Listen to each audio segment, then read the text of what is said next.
Hi friends, welcome to I Choose Kitchen. Hello അസ്സലാമു അലൈക്കും നമസ്കാരം. അപ്പോൾ ഇന്ന് ഞാൻ പൊട്ടാറ്റോ പക്കോടയുടെ റെസിപ്പി ആയിട്ടാണ് വന്നിട്ടുള്ളത്. ഇത് നമുക്ക് എളുപ്പത്തിൽ ഉണ്ടാക്കിയെടുക്കാൻ പറ്റും, നല്ല ടേസ്റ്റിയാണ്. നമുക്ക് ഇഫ്താറിനൊക്കെ ഉണ്ടാക്കാൻ പറ്റിയ നല്ലൊരു സ്നാക്കാണിത്. അപ്പോൾ നമുക്കിത് എങ്ങനെയാണ് ഉണ്ടാക്കുന്നതെന്ന് നോക്കാം. അതിനു മുന്നേ എൻ്റെ ചാനൽ ആദ്യമായിട്ട് കാണുന്നവരാണെങ്കിൽ അല്ലെങ്കിൽ ഇതുവരെ സബ്സ്ക്രൈബ് ചെയ്യാത്തവരാണെങ്കിൽ ഒന്ന് സബ്സ്ക്രൈബ് ചെയ്തേക്കണേ. സബ്സ്ക്രൈബ് ചെയ്യുമ്പോൾ തൊട്ടടുത്തൊരു കുഞ്ഞു ബെല്ലൈക്കൻ കാണാം. അത് ക്ലിക്ക് ചെയ്യുമ്പോൾ 3 ഓപ്ഷൻസ് വരും, അതിൽ ഓൾ ക്ലിക്ക് ചെയ്യണം. എങ്കിലേ ഞാൻ വീഡിയോസ് അപ്ലോഡ് ചെയ്യുമ്പോൾ നിങ്ങൾക്ക് നോട്ടിഫിക്കേഷൻ കിട്ടുള്ളൂ. അപ്പോൾ നമുക്ക് ഒട്ടും തന്നെ സമയം കളയാതെ വീഡിയോയിലേക്ക് കിടക്കാം. അപ്പോൾ പൊട്ടാറ്റോ പക്കോട ഉണ്ടാക്കാൻ വേണ്ടിയിട്ട് ഞാൻ ഇവിടെ 2 ഉരുളക്കിഴങ്ങാണ് എടുത്തിട്ടുള്ളത്. എന്നിട്ട് അതിൻ്റെ തൊലിയൊക്കെ കളഞ്ഞിട്ടുണ്ട്. ഈ ഒരു വലുപ്പത്തിലുള്ള ഉരുളക്കിഴങ്ങാണ് ഞാൻ എടുത്തിട്ടുള്ളത്. ഇനി നമുക്കിത് ഗ്രേറ്റ് ചെയ്തെടുക്കണം. അപ്പോൾ ഞാൻ ഈ ഗ്രേറ്റർ വെച്ചിട്ടാണ് ഗ്രേറ്റ് ചെയ്തെടുക്കുന്നത്.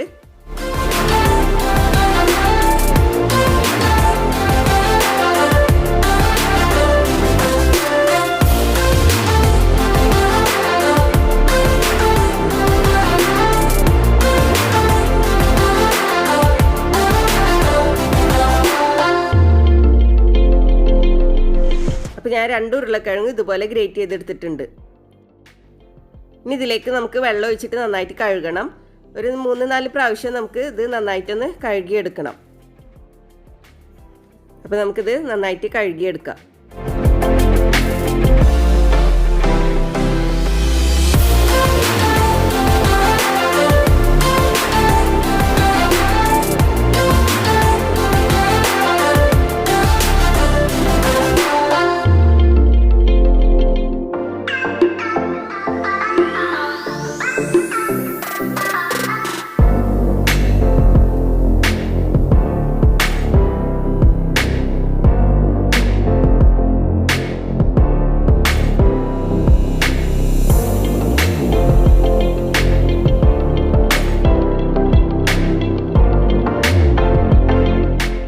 അപ്പോൾ ഞാൻ നന്നായി കഴുകി എടുത്തിട്ടുണ്ട്. ഇനി നമുക്ക് ഇതിൽ നിന്ന് ഇതിൻ്റെ വെള്ളമൊക്കെ ഒന്ന് പിഴിഞ്ഞിട്ട് ഒരു ബൗളിലേക്ക് ഇട്ട് കൊടുക്കാം.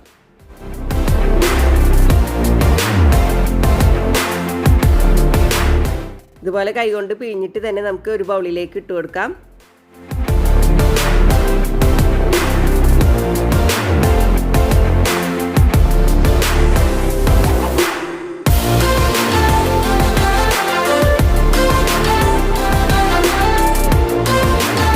അപ്പോൾ ഞാൻ വെള്ളമൊക്കെ പിഴിഞ്ഞിട്ട് ഒരു ബൗളിലേക്ക് ഇട്ട് കൊടുത്തിട്ടുണ്ട്. ഇനി നമുക്കിതിലേക്ക് കുറച്ച് ഇൻഗ്രീഡിയൻസും കൂടി ചേർത്ത് കൊടുക്കാനുണ്ട്. അപ്പോൾ നമുക്ക് ആദ്യം ഇതിലേക്ക് 2 ടേബിൾ സ്പൂൺ സവാള നീളത്തിൽ അരിഞ്ഞത് ഇട്ട് കൊടുക്കാം. ഇനി ഇതിലേക്ക് നമുക്ക് ഒരു പച്ചമുളക് ചെറുതായി അരിഞ്ഞിട്ട് ചേർത്ത് കൊടുക്കാം. 1 ടീസ്പൂൺ ഇഞ്ചി ചതച്ചതും 1 ടീസ്പൂൺ വെളുത്തുള്ളി ചതച്ചതും ചേർത്ത് കൊടുക്കാം.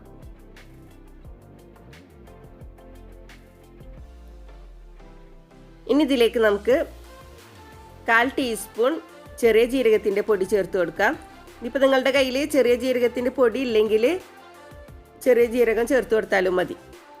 ഇനി നമുക്കിതിലേക്ക് 1/2 ടീസ്പൂൺ ചാട്ട് മസാല ചേർത്ത് കൊടുക്കാം. ഇനി ഇതിലേക്ക് നമുക്ക് 1/4 കപ്പ് കടലമാവ് ചേർത്ത് കൊടുക്കാം. 2 ടേബിൾ സ്പൂൺ അരിപ്പൊടിയും കൂടി ചേർത്ത് കൊടുക്കാം. അരിപ്പൊടിയുടെ പകരം വേണമെങ്കിൽ നിങ്ങൾക്ക് കോൺഫ്ലവർ ചേർത്ത് കൊടുത്താലും മതി. ഒരു ക്രിസ്പിനെസ് കിട്ടാൻ വേണ്ടിയിട്ടാണ് നമ്മളിപ്പോൾ അരിപ്പൊടി ചേർത്ത് കൊടുത്തിട്ടുള്ളത്. ഇനി നമുക്കിതിലേക്ക് കുറച്ച് മല്ലിയില ചെറുതായി അരിഞ്ഞതും കുറച്ച് കറിവേപ്പിലയും കൂടി ചേർത്ത് കൊടുക്കാം. പിന്നെ നമുക്ക് ഇതിലേക്ക് ആവശ്യത്തിനുള്ള ഉപ്പും കൂടി ചേർത്ത് കൊടുത്തിട്ട് നന്നായിട്ടൊന്ന് മിക്സ് ചെയ്ത് കൊടുക്കാം. നമുക്ക് കൈകൊണ്ട് തന്നെ നന്നായിട്ട് മിക്സ് ചെയ്തെടുക്കാം. ഇതിലേക്ക് നമുക്ക് വെള്ളമൊന്നും ചേർത്ത് കൊടുക്കേണ്ട ആവശ്യമില്ല. നമ്മളിത് നന്നായിട്ട് കൈകൊണ്ട് മിക്സ് ചെയ്തെടുക്കുമ്പോൾ തന്നെ ഇതിൽ നിന്ന് വെള്ളം ഇറങ്ങി വരും. അപ്പോൾ നമുക്ക് ഇതിലേക്ക് എക്സ്ട്രാ വെള്ളമൊന്നും ചേർത്ത് കൊടുക്കേണ്ട ആവശ്യമില്ല. നമ്മളിത് ആദ്യം കുഴച്ചെടുക്കുമ്പോൾ കുറച്ച് ഹാർഡായി തോന്നുമെങ്കിൽ പിന്നെ നമ്മളിത് കുഴച്ച് വരുമ്പോഴേക്കും ഇത് സോഫ്റ്റ് ആയിട്ട് കിട്ടും.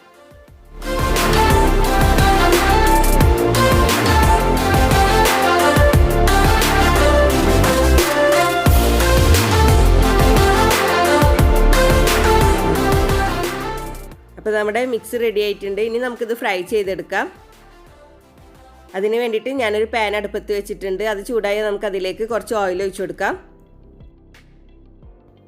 ഇനി ഓയിൽ ചൂടായാൽ നമുക്കിതിലേക്ക് കുറേശ്ശെ ഇട്ടിട്ട് ഫ്രൈ ചെയ്തെടുക്കാം.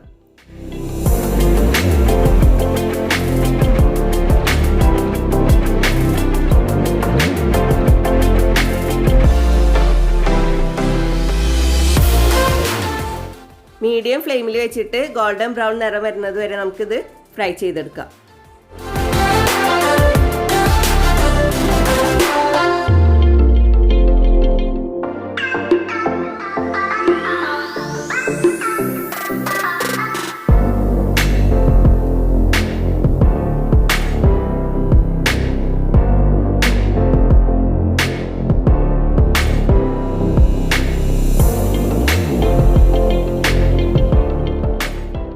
അപ്പോൾ ഇത് ഗോൾഡൻ ബ്രൗൺ നിറം വന്നിട്ടുണ്ട്.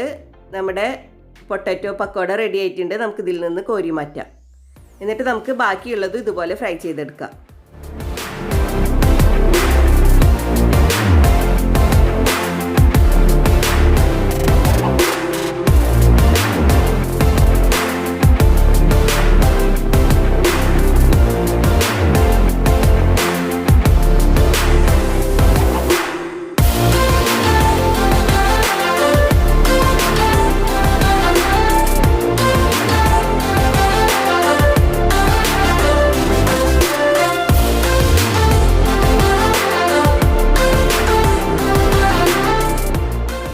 അപ്പോൾ ബാക്കിയുള്ളതും ഞാൻ ഫ്രൈ ചെയ്തെടുത്തിട്ടുണ്ട്. നമ്മുടെ പൊട്ടാറ്റോ പക്കോട റെഡി ആയിട്ടുണ്ട്. ഇത് നമുക്ക് എളുപ്പത്തിൽ തന്നെ ഉണ്ടാക്കിയെടുക്കാൻ പറ്റും. നല്ല ടേസ്റ്റിയാണ്. അപ്പോൾ എല്ലാവർക്കും ഇഷ്ടപ്പെട്ട് കാണുമെന്ന് വിചാരിക്കുന്നു. എല്ലാവരും ട്രൈ ചെയ്ത് നോക്കണം. തീർച്ചയായിട്ടും എല്ലാവർക്കും ഇഷ്ടപ്പെടും. എല്ലാവരും ട്രൈ ചെയ്തിട്ട് ഫീഡ്ബാക്കൊക്കെ അറിയിക്കണം. നമുക്ക് ഇഫ്താറിനൊക്കെ എളുപ്പത്തിൽ ഉണ്ടാക്കാൻ പറ്റിയ നല്ലൊരു സ്നാക്കാണിത്. അപ്പോൾ ഇനിയും ഇതുപോലുള്ള വീഡിയോസുമായി വരാൻ നിങ്ങൾ എൻ്റെ ചാനൽ സബ്സ്ക്രൈബ് ചെയ്യണം. സബ്സ്ക്രൈബ് ചെയ്താൽ ബെല്ലൈക്കൺ ക്ലിക്ക് ചെയ്യാൻ മറക്കരുത്. എങ്കിലേ ഞാൻ വീഡിയോസ് അപ്ലോഡ് ചെയ്യുമ്പോൾ നിങ്ങൾക്ക് നോട്ടിഫിക്കേഷൻ കിട്ടുള്ളൂ. പിന്നെ നിങ്ങൾക്ക് എൻ്റെ വീഡിയോസ് എല്ലാം ഇഷ്ടപ്പെടുന്നുണ്ടെങ്കിൽ മറക്കാതെ ഒന്ന് ലൈക്ക് ചെയ്യണം. അതുപോലെ തന്നെ പറ്റുമെങ്കിൽ നിങ്ങളുടെ ഫ്രണ്ട്സിനും റിലേറ്റീവ്സിനൊക്കെ ഒന്ന് ഷെയർ ചെയ്ത് കൊടുക്കണം കേട്ടോ. അപ്പോൾ ഇൻഷാ അല്ലാഹ് മറ്റൊരു വീഡിയോ ആയിട്ട് വീണ്ടും കാണാം. Please subscribe, comment, like and share.